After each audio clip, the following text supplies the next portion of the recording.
Hi friends, we're the Chara Project, Jen, Sarah, and Heather, and we are answering how-to questions from our Chara Project community. And one question we've gotten is, what's the purpose of the Bible? A lot of people that are getting new into the Bible, or even have had a Bible for a while, are often curious about exactly what can I expect when I open up my Bible? What am I going to get into? And so, we probably have all battled with this question ourselves. When you think about the purpose of the Bible, where do you go, Sarah? I think number one, this is a story where we can learn who God is and God's love for us. Yeah. Right.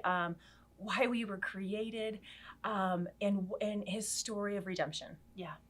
What I like about this is you just said story, which means that these 66 books are not just individual stories, but are actually woven together as one big story. It's like an aha moment for a lot of people when they realize that the story of Moses, well, at least it was an aha for me when I realized that the story of Joseph was actually connected to the story of Moses. I had this I'd been reading these stories since I was a kid. I had no idea they were connected. And so the idea that it's not only this redemptive story in God's love, but it actually is one huge story that's kind of whispered on every single page that connects them all together. Yeah, no, same thing. When I was a little girl growing up in church, and I would sit in Sunday school class, and my teacher would teach us the Bible stories on like a flannel board with sticky pictures, and she introduced me at a very young age the stories of the Old Testament, which isn't typically where people go to learn about the Bible. But I'm thankful they started there, because the Old Testament paves the way for Jesus. The Old Testament points to Jesus over and over and over again. So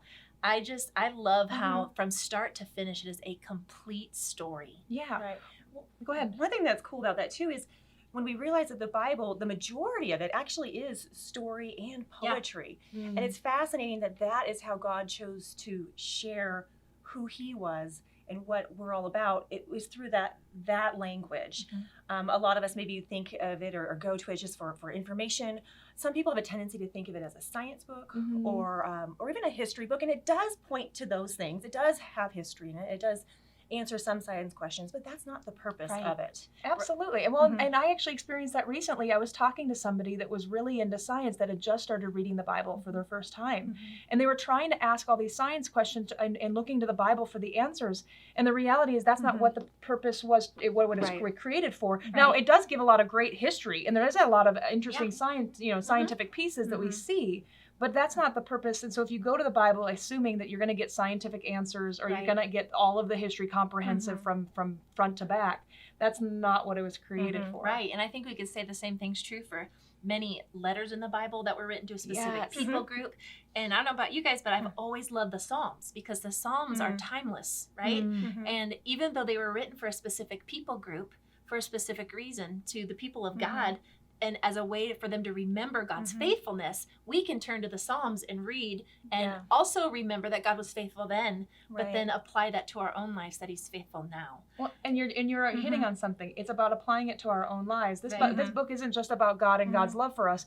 Many will look at it and say it's also a story about us. I still look at it and say, no, this is a story about God, but it answers a lot of questions about who we are, who our identity should be in, what our purpose should be, and why we're here on earth. And so when we start to understand it through the lens of God's story, it really becomes a lot more applicable and personal. And that's so helpful when we look at why is there so much brokenness in our world?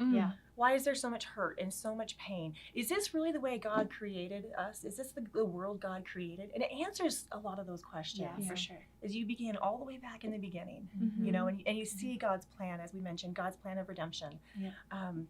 To bring us back to Him. Well, and this is what's so great, because we're all saying the same thing, where it's the purpose of the Bible is a story of God, of His love for us, for the redemption, and for us to be able to be pulled into that relationship. It's making it personal, which is why we find so much joy in the Bible. And that's what I think is really exciting for us, and we hope that the Chara Project community feels the same way. We have a lot of great resources on our website, one that answers this question specifically, along with a slew of others.